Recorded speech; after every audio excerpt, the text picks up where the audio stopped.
Welcome to the Intuitive Move podcast, the podcast where we shut our minds, open our hearts so we can overshare.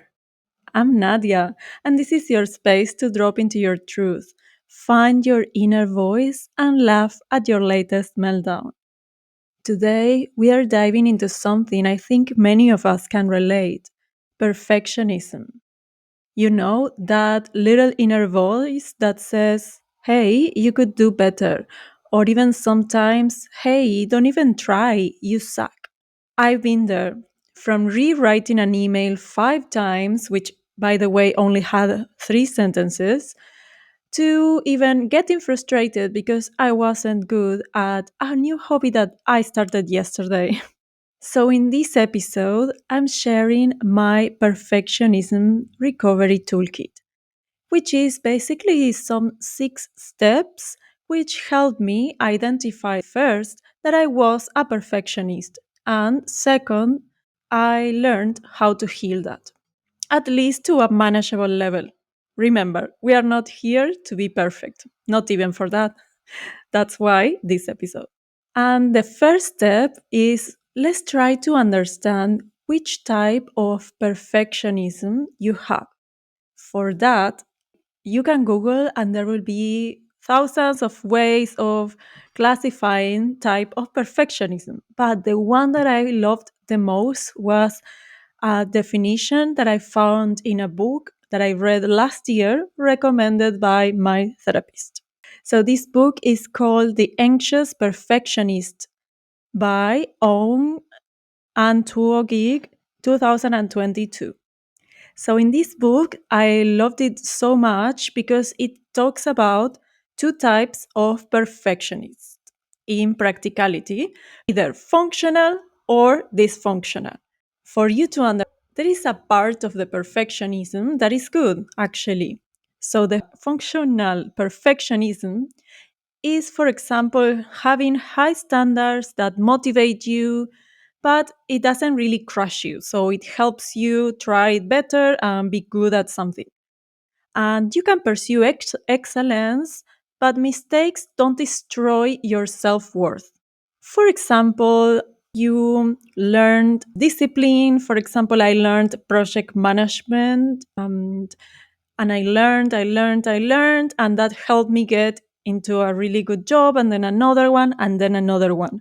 So actually, I didn't suffer out of it, and it got me really good things. The opposite. So it got me really good things. The fact that I learned project management a lot and without crushing myself. So that's actually a good type of perfectionism that I had in my life.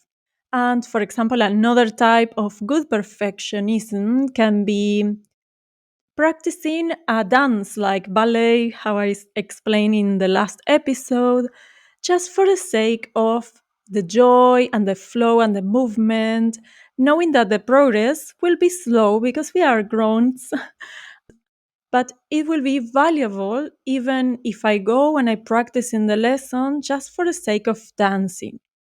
So that type of perfectionism is a good thing. The other type of perfectionism is the dysfunctional, also known as maladaptive. So in the book, it talks about these little scientific terms, but dysfunctional is the term that I can remember, and it's really good to understand the definition. So the dysfunctional perfectionism is that one that has really high and rigid standards, unrealistic and very tied to yourself. These dysfunctional or high and rigid standards lead you to anxiety, avoidance, and even procrastination and burnout. So, see how something that was meant to be high standards, it actually causes the opposite. It makes you be non productive, it makes you postpone things, procrastinate things, and you might even end up with nothing. So, I know I'm being a bit extreme, but it's good to understand that there is one type of perfectionism that is good, the functional, it helps you be good at things and achieve goals and progress in life. And there is another type which is dysfunctional. As the word says, it doesn't help at all. It has unrealistic goals. And many times we will never achieve those goals because they are really bad set from the very first time. So, and I will help you. I'm sure you are already thinking which type you have. And another thing I wanted to say is in some areas of our life, we might have one type of perfectionism, and in another area, we might have another type. For example, as I was thinking this morning, in my career, I think most of the time I had the functional perfectionism, which means that, for example, when I was in Argentina and I studied engineering, I was a little obsessed with studying and being perfect, but it actually got me really good things and I didn't get sick. So it's not like I was tied, my self worth wasn't tied to my career. I was so passionate about everything. I was passionate about project management when I moved to Australia, that I studied that and that got me a really good job. So I had a little bit of functional perfectionism. I was putting a lot of effort into things that got me a good job or another good job and an even better job every single time. And I believe for most of the time, I had functional perfectionism in my career. However, in another areas of my life, like the love life or relationships, I am pretty sure I had until very little time ago dysfunctional perfectionism. So when I moved to Australia, I had this vision of me finding love as soon as I arrived. So I came here also on a mission. I wanted to stay in Australia with my profession, with my job, like getting a sponsor. But at the same time, I wanted to find a partner, a life partner. Like, who doesn't? So I thought, hey, let's go to dates and I'll find my partner. Like it is that easy. But surprise, surprise, that wasn't the case. So I had gone into many dates, even starting dating and getting into relationships for a short period of time in most of the times. And then I wasn't maybe getting that long term partnership that I was looking for. And I was getting so frustrated. I was tying my self worth into that. That's when I really confirmed that I had a dysfunctional or unrealistic standards. Like, how can you set yourself your worth based on a partner, based on first having a partner, or based on which type of partner you want? And I was thinking that I wasn't enough. So, yes, in my relationship side, I clearly had a dysfunctional perfectionism. How can you know if you're in hesitation, which type of perfectionism you have? So you can ask yourself a few questions. Which type shows the strongest in my life? Which type of these perfectionisms show in my love life, show in my relationships with my family, or even show in my career, in finances, in my community side? You can ask per area of your life which type appears stronger. And you can ask yourself, do I over prepare? Do I procrastinate or avoid things altogether because maybe they might not be perfect? If the answer is yes, then you might be dealing with dysfunctional perfectionism. It's the one that makes you freeze and then you do nothing. You get frozen and you don't improve, or you don't even try because you think, why should I bother? Obviously, I'm not good at this. That is very dangerous. So it's really good actually if you can identify if you have this functional perfectionism. So once you know which type you have, well, I can tell you there is a treatment. We can heal, we can move on from anything if you have awareness, a level of awareness enough to understand, okay, I'm here, I have this functional perfectionism, and I want to move on from it. I want to heal this, or even reduce it to a manageable level. We all have a little bit of dysfunctional standards. We all have that. But the most important thing is that, okay, I see it and I try to reduce it. And maybe next time it will not even show up because I will be outgrowing it. So that's the goal. And so once you know the type of perfectionism you have, is I encourage you to redefine what does success look like. What does success look like? Because so remember that the dysfunctional perfectionism was unachievable standards or unachievable goals, extremely high and rigid standards. So let's redefine success. Explore maybe your definition of success is like, is it yours or is something that came from your family or even society, culture, or something that you saw on Instagram? Success might not be the trophy or the recognition, but in the inner feeling of alignment and growth, it can say a lot about your type of perfectionism. So ask yourself first, what does success look like? Do you celebrate small wins or you are only aiming for the big perfect outcome? For example, let's come back to my dysfunctional perfectionism in my love life. So basically, I was going on dates, let's say that it was a coffee date or even a drinks date. And the goal was basically, I was going on a date, maybe thinking, okay, this might be the one. See how that was all wrong from the beginning. How can I go on a date thinking, okay, this is the one? Then I was in every little sign where I saw, okay, maybe this will not work. Then I saw myself, oh my God, this is a failure. I'm not good enough. How can they not think that I am the one? Like so many things that came after as a consequence of me setting this really unhealthy and all wrong standard of going on a date and thinking, okay, I'm going to marry this person. Like, no.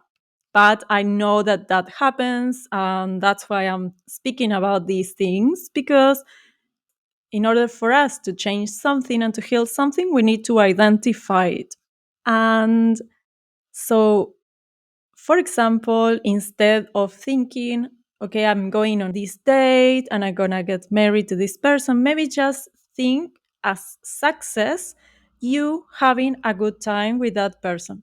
That is a little bit the redefining success, to try to remove these dysfunctional standards that are not helping you and are bringing you all bad things, basically. And try to think another examples or things in where what say that you want your success looks like having a big house, like a mansion in Hollywood.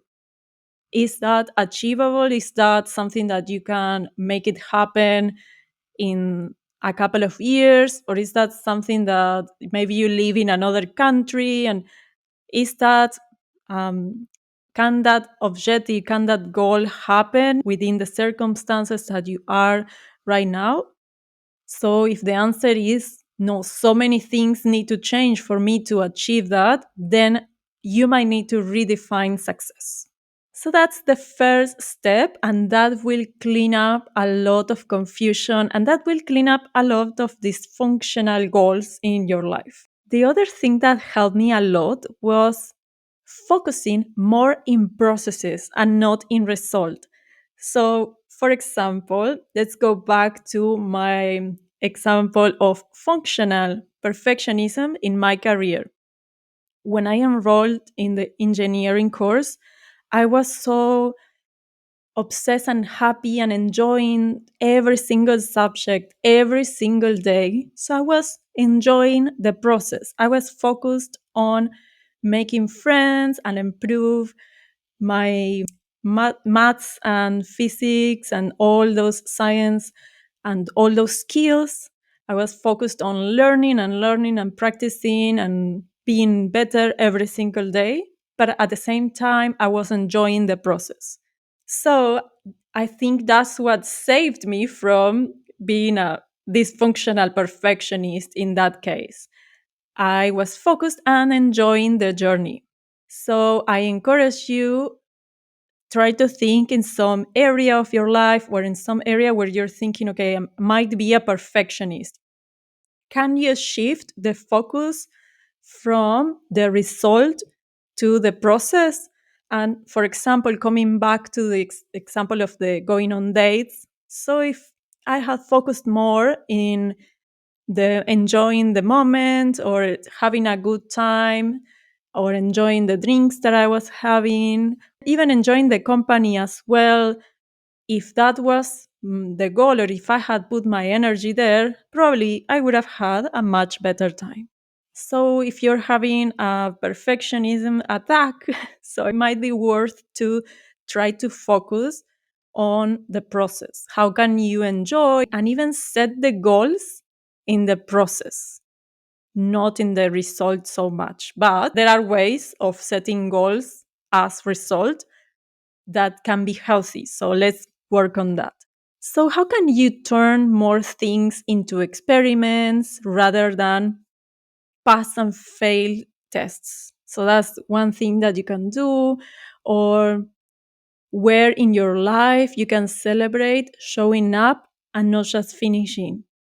For example, when you're feeling like you're about to quitting the going to the gym, maybe you just, instead of setting the goals of, okay, today I want to lift 100 kilograms, maybe just set the goal of showing up for 2 weeks. So that can be a way of moving away from the frustrations or the dysfunctional perfectionism, if that's what you have in the area of fitness, moving away from the result of lifting 100 kilograms to showing up for 2 weeks in the gym. And another question that can help you heal that part is, what do I miss when I am too result focused? So maybe if you're too focused on lifting those 100 kilograms, maybe you're missing on just enjoying the gym, just the facilities. Maybe they have some relaxing area, and because you were too focused on the result, maybe you forgot to enjoy the surroundings or the parks, or even try another activity for one day. Instead of lifting, you can do maybe go to the pool and swim.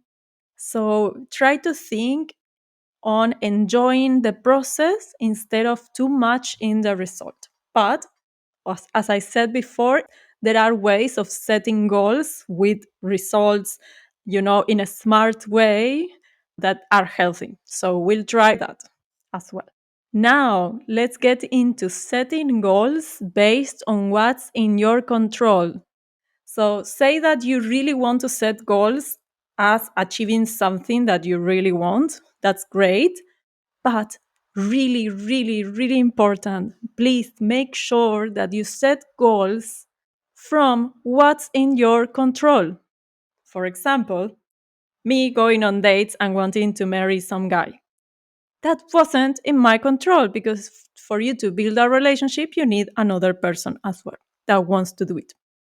So that's why I was thinking that my goal should have been enjoying that time instead of setting that unachievable or impossible for me to control result, which makes basically high 99% of chances of failing because that was really bad set from the first place. Coming back to my other example with university, I was so enjoying my time there that I really didn't care if I was maybe finishing my degree in 5 years or in six. So, in fact, I finished in more years compared to the time that I was set, but I was enjoying so much that I didn't really care. That's why I really think that it was a healthy perfectionism there. And so, my goal when I started uni was becoming an engineer. And that was basically completely in my control. So try to think, what goals are you setting? Are they all depending on you doing something or in you moving resources in some way of achieving that? Or are you aiming something that it doesn't really depend on you? And again, you can always set a goal that it doesn't necessarily depend 100% on you, maybe includes some other factors. You can always set those goals, but just be mindful that the other side of the action is not under your control. And if that fails, is not related to your self-worth, is not related with your failure. You did everything you could, but the other side maybe didn't work. So that's unfortunate, but please don't link that failure from the other side on you. For example, when I was in Argentina and I moved to Australia, I was risking it, yes, because I did everything in my power to move to Australia. But if the country didn't have the regulations around me being able to apply for a visa and to comply with all those requirements, I wouldn't have been able to get the visa. So I really knew that I was coming in here and trying to stay. Like I was set, the goal was set in stone. I'll move to Australia and I'll get the permanent residency. But at the same time, I knew that some things were not up to me. But that's okay. I still did my best and I found a way of staying.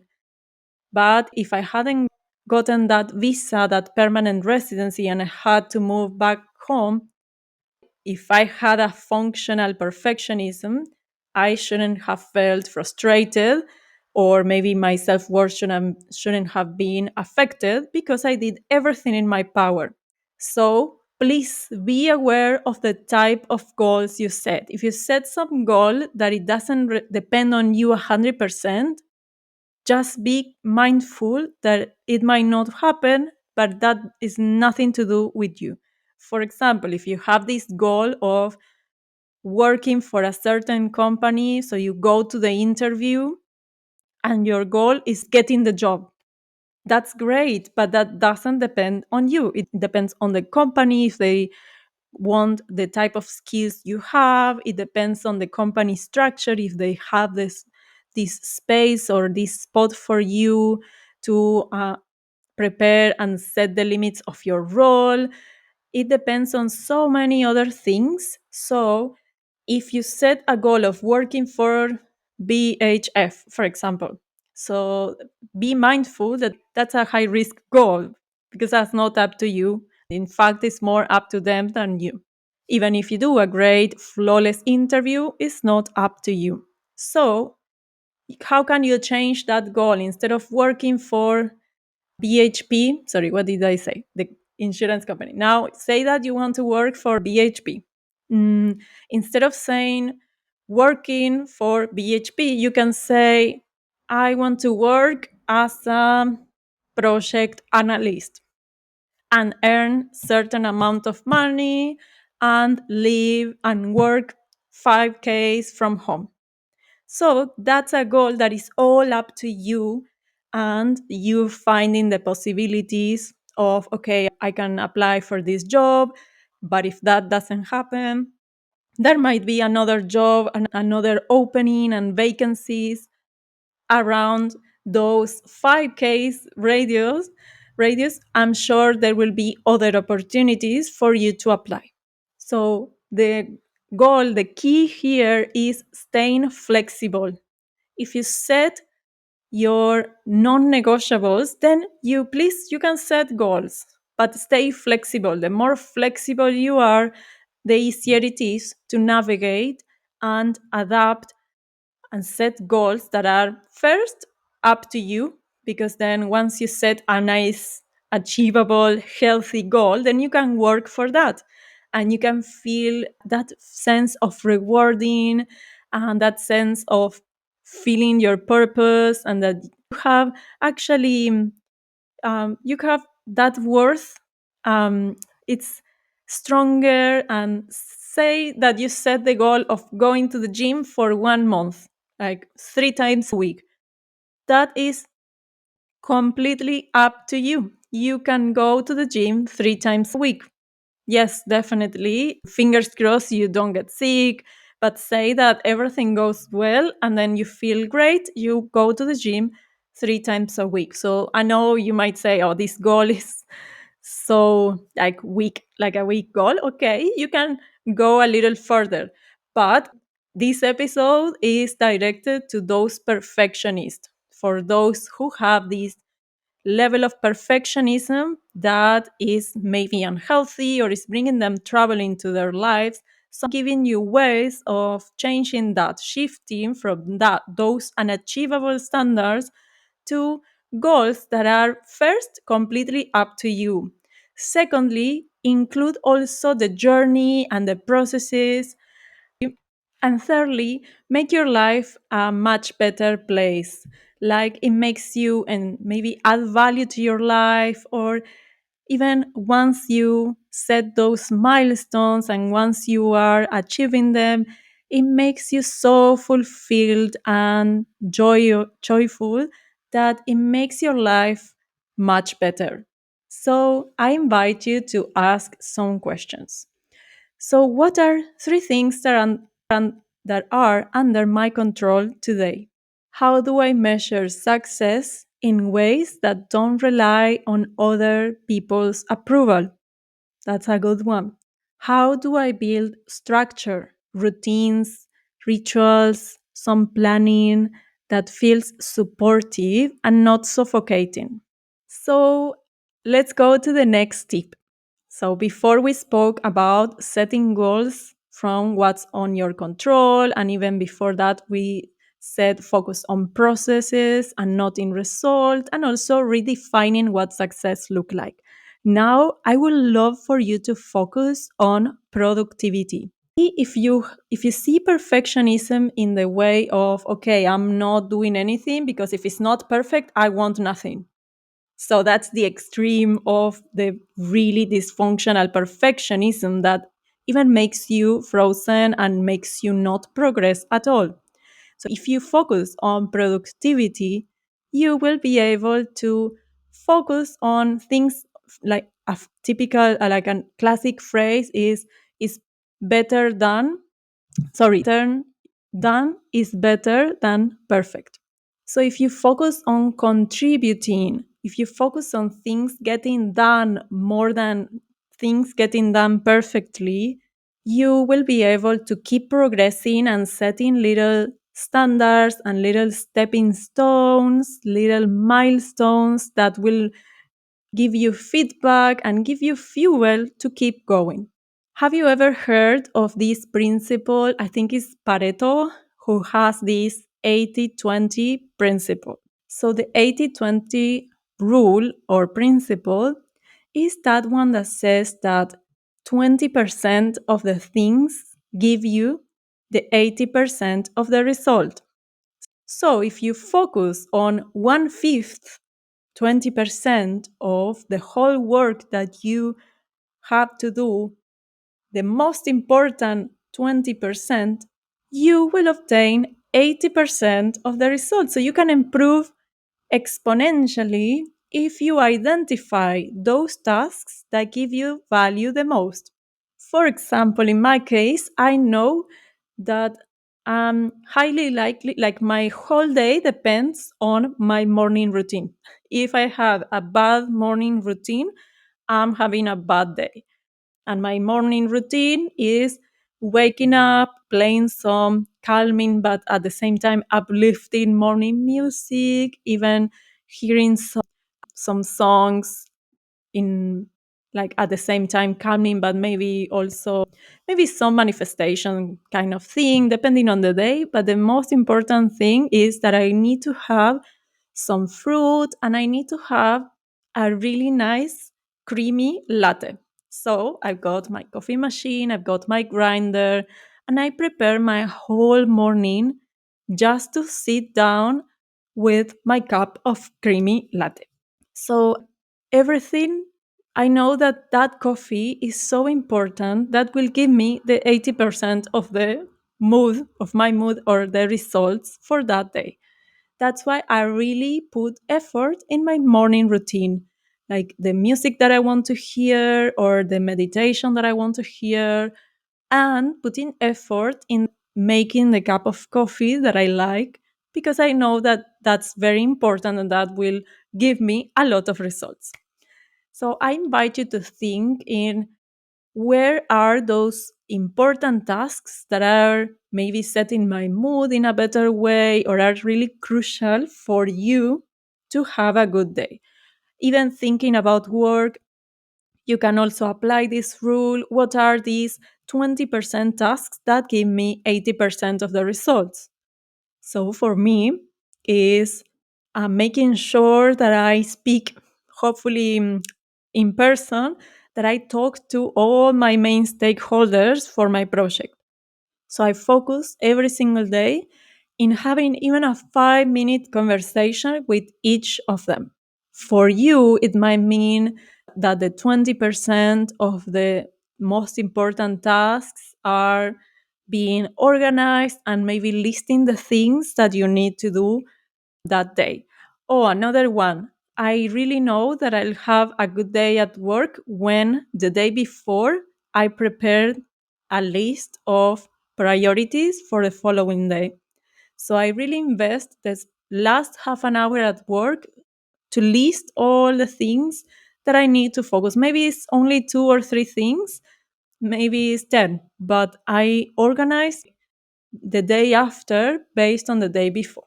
And the same at the end of the week. That helps using the time more effectively. So maybe I spend half an hour doing that list, but then it pays off later.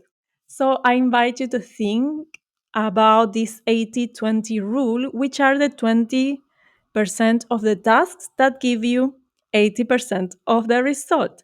And also, I invite you to think in productivity itself, because how counterproductive is to think that you need to do things perfect and then that makes you even stop and not do anything at all or procrastinate. And I have another example. For example, this podcast. I really waited 3 to 4 months to get started. And I know it's not perfect for sure, but I took so long because maybe I wanted it to be that silly, because this podcast is all about intuition and learning and growing. So it's better to show myself imperfect and true and human and realistic. So even more people might be able to relate to this. And so I gave you a lot of tips. Let's review them from the beginning. So, first, which type of perfectionism you have? Do you have the functional, which gives you high standards, but they are not linked with your self worth and they don't crush you if you don't achievement? Are they focused on processes or are they focused on results? Or we have the dysfunctional perfectionism, which is the standards that are rigid, unrealistic, and tied to your sense of self value. Then we spoke about what does success look like? Try redefining success so you actually can achieve the goal. The next step was focus more on processes and less on results. The fourth one was setting goals based on things that are under your control. The fifth one was focus on productivity, in getting things done, not in getting things done perfectly. And the last one is if nothing of that works, I want to give you this tip that helped me in the exact moment where I was having a potential little crisis or even I was having a really bad time because maybe I felt like I was a failure or I was feeling embarrassed of myself for failing. Like, what the hell? I give you this tip, please. So, the last tip is in this situation where you feel a failure, try removing yourself and swap yourself with your best friend. So, what does that feel like now? Would you be so harsh with your best friend too? I know it's absurd that we love more our best friend than ourselves, but sometimes that happens. We are humans. So, in that moment where you think, oh no, I am a failure, I cannot achieve this, I'm stupid, or everyone is better than me, remove that situation and add your best friend. Would you keep saying those things to them? Yes, potentially you were feeling unregulated or the situation is overwhelming to you. Everything is completely understandable, but you're being too harsh. You're having this dysfunctional perfectionism and you're tying goals with self worth. We don't want that. We need to make those. So, when you can't do all the other tips that I gave you, just remove yourself from your situation and add your best friend. I know many times we felt embarrassed and we felt like, oh, you are not good enough. And I had plenty of times at work feeling like that. So, in those times, if I swap myself with my sister or my best friend, will I really think that it's their fault? Or will I really think that maybe the situation around them didn't help? Or maybe the situation make them feel frustrated and not productive, but it was not all their responsibility. So please consider this tool or this tip to gain a little more self-compassion. So remove yourself and add your best friend. See how you have more self-compassion. One day you will not need to remove yourself from that situation, but that's okay. In the meantime, you can use this tool. I never heard of this tool, and I actually practiced it in a very absurd moment. I was feeling embarrassed for some reason. I had to walk in front of a huge line. There were people entering into a concert, and I was walking along. For some reason, I felt observed. I felt embarrassed. I don't know if I felt like I should have been there going to that concert. And I was walking along, and I was like, oh my God, I feel so absurd. I feel embarrassed right now. So I thought, okay, I am not me. I am my best friend, Andy. And then I told her, Andy, I did this technique because I was feeling embarrassed. And I put you in that situation, and automatically I didn't feel embarrassed anymore. I know that's silly for me in first place, feeling embarrassed of that absurd situation. No one should feel embarrassed just walking along people. But sometimes it happens. We are humans. We're not perfect. But the good thing is to gain awareness of yourself, gain awareness of your weaknesses, and see what works for you.